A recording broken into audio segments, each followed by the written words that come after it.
Apple had humble beginnings from making computers to iPods and so on. Fast forward to today, and it seems like we can't go a day without using an Apple product. Of course, it does depend though where you live, and like if you want to be cool and have a nice camera or good camera quality, or you like being that one guy who makes the whole group message or group text have green bubbles. Like, really? Point is, Apple products are slowly taking over the world, and they're deviating from just computers and iPods and iPhones. Now we have AirPods, AirTags, maybe soon to be cars, and now they finally found their way into our wallets. Introducing the Apple Card. It's actually been out for a while, like 2 years almost, so it's not new, but we're gonna talk about it anyway in this video. Let's just start with how sexy it looks. It's got this sleek white front and back, no card numbers, just your name and the Apple logo. But since this card is made out of titanium, it's been known to sound so satisfying when you drop it. Seriously, let's take a listen. Hi guys, welcome back. It's Cloud, and today we're going over ASMR. And today we'll be testing the Apple Card, and we'll be salivating on the noise that it makes when you drop it. It is made out of solid titanium. I can't take myself seriously. So for today's episode, we will be using our patent pending test dropping catching Apple Card catching device, which just so happens to be a MacBook Pro, and we're gonna see how it performs on Apple and Apple. You ready? Feast your eyes on this. Or wait, feast your ears on this. Let's run that back. Let's try that one more time. Oh! Seriously though, with such stunning looks and a nice, satisfactory sound, is this Apple Card even worth it? First of all, this is a daily cashback card. There is no reward system or no earning point system. It just earns daily cash back.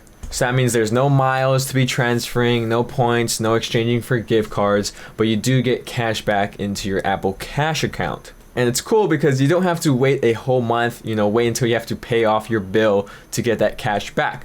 No, once you charge it onto your card, you pretty much get that cash back instantly.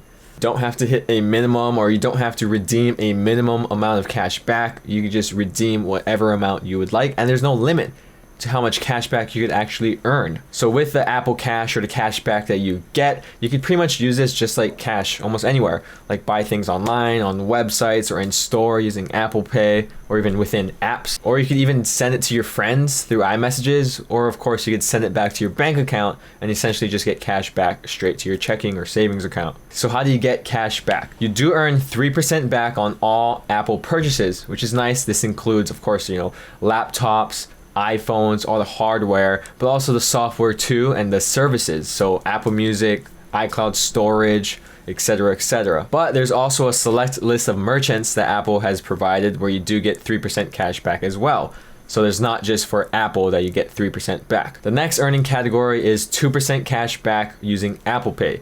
So it's kind of nice because especially now during COVID and the pandemic, a lot of people are taking or using contactless payment. So Apple Pay tends to be used a lot more often now, and you get 2% cash back wherever you pay, as long as it's with Apple Pay. Another good thing is that you could finance a phone using the Apple Card. So you could go ahead and do, I believe it's a 2-year financing term, and you basically pay monthly for the phone, but you do get that cash back, that lump sum awarded to you as soon as you buy the phone the first time. So even though you didn't pay for an entire phone, you do get the cash back instantly as if you did. So that's pretty awesome. Again, you don't have to wait until you finish the 2 years to get all of your cash back that you would have, that 3% from the whole total price of the phone. You get that all on the day that you buy it. But you guys are pretty smart. You guys have like 10,000 IQ.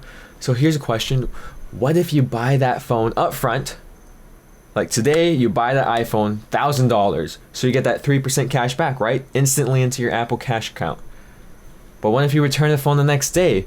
You just basically got 3% cash back, right? Like you just use wherever. Well, yeah, but Apple thought ahead. They're a multi-trillion-dollar company, so they tend to think about these things. And actually, they will charge you for that cashback amount, that cashback adjustment. So No, you do not get that free 3% cash back after you return the item. You're going to have to basically return the cash back too. It's going to be on your next bill most likely, and you can't get away with it. So even though you do get this sexy, like beautiful titanium card, you most likely will be using Apple Pay or using a digital wallet anyway, because again, you get 2% cash back using Apple Pay. So there's almost no reason to be carrying around this card with you if you're just going to be using your phone to pay anyway. But I will say though, it is kind of cool that you could pay for everything, check your transactions, all in pretty much one app. It's going to be like the wallet app. So if you haven't guessed it already, you do need an iPhone initially to set up the Apple Card and to get it. So you can't use a Samsung or a Galaxy or whatever else people will be using, right? It doesn't really matter. So it's great already that it's integrated into your iPhone. If you already have a bunch of Apple products, then this thing's going to be really familiar for you and easy to use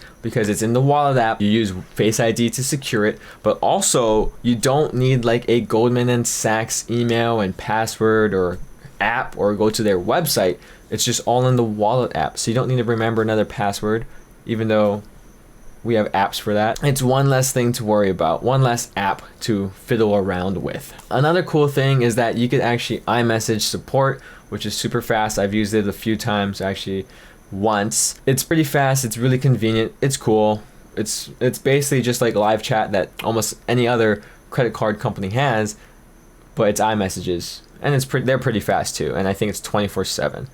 So that's pretty great. You could also track the transactions by location, and you could see it on the map or even search it in the app itself. So it's kind of easy to really check and track your transactions that you made over the billing period or, years ago, etc., anytime in history. And you get all of that, all of this for no fees. There's no sign-up fee, there's no annual fee, there's no foreign transaction fee.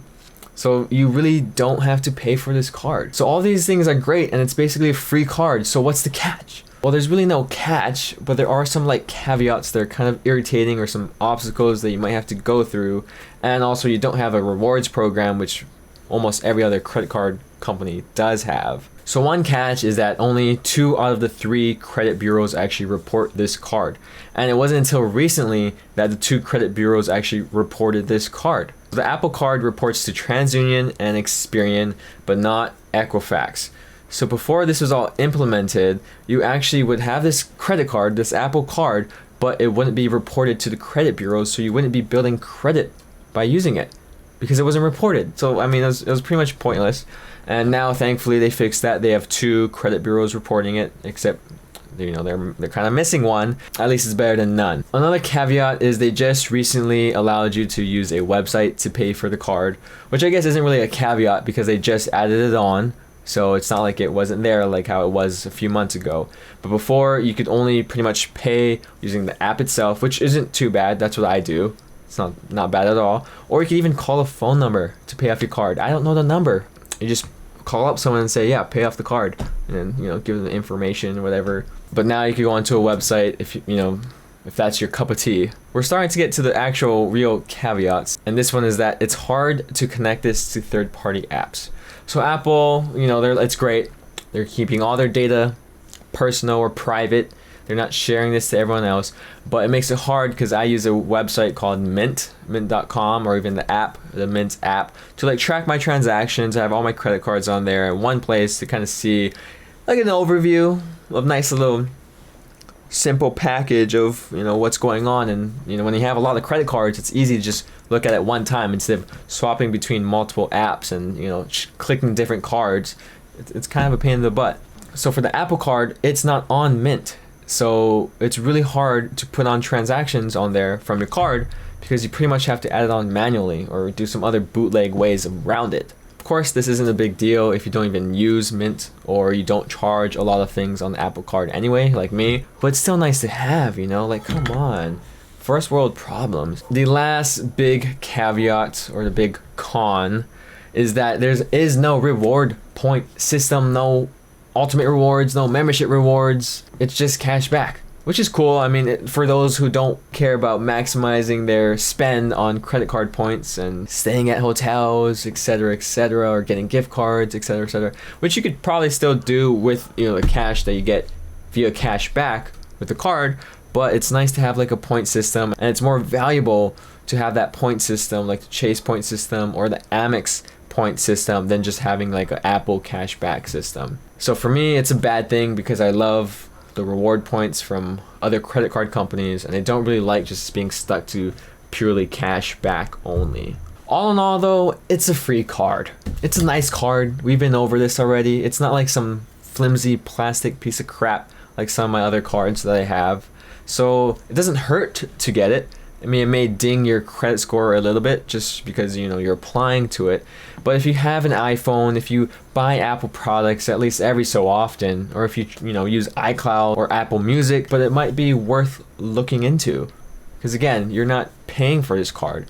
So no harm, no foul, as long as you pay on time and don't carry an interest, don't carry a balance, etc., etc., etc. But I do not recommend this to be your main card to buy everything outside of Apple, because there's a whole wide big world out there, and you're missing out on a lot of points and value if you just use this card for like, you know, food, dining, travel, etc. So for Apple products, yeah, 2 thumbs up, no problem. You should get the card. It's, you know, almost a no-brainer. But if you're looking for a main card, I do not suggest this. Don't use this. It's horrible. Let me know if you're Team Apple. Do you like the Apple card? Are you looking to get the Apple card? Let me know. But until then, thank you so much. Bye.